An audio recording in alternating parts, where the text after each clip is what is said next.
elk encounters are increasing with more tourists in the mountains this summer. As News 13's Rex Hodge reports, that has local leaders and wildlife experts reinforcing their Elk Smart campaign to keep people safe.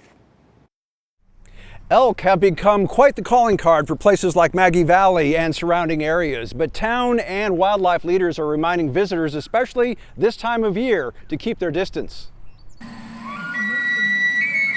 In the early 2000s, 52 elk were reintroduced into the Great Smoky Mountains National Park. The herd is up to about 250.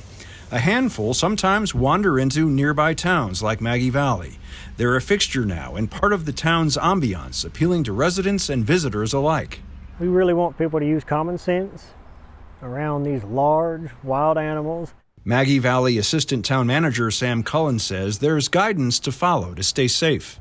Feeding them, approaching them, petting them is not a good idea. It's a message reinforced with signs around town and online, including elk facts. How high they can jump, how fast they can run. They are majestic animals. The town, in sync with the Wildlife Resources Commission, emphasizing they can be dangerous too.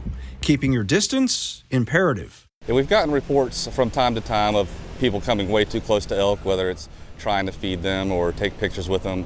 And that is just not what you need to do. When you have a 1,000-pound bull, that's a recipe for disaster getting close to it. All it takes is that bull getting stung by a bee and he swings that 50-pound set of antlers. That can cause a lot of damage. Cullen says, although discussed, the town is not opting for any kind of anti-feeding ordinance that would have enforcement issues. I think educating the public's a good option on getting someone to not approach an elk rather than punishing them after it happens. So the educational campaign is stepping up as the herd grows and as more people come to visit or move here, increasing elk-human interactions.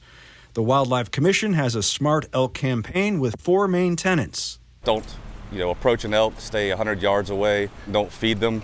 We don't want to acclimate the elk to, our presence or to humans. Don't name the elk. That kind of takes away their wildness. And then fourth, if you see somebody who's doing something wrong, maybe feeding an elk or trying to take a selfie, let the authorities know.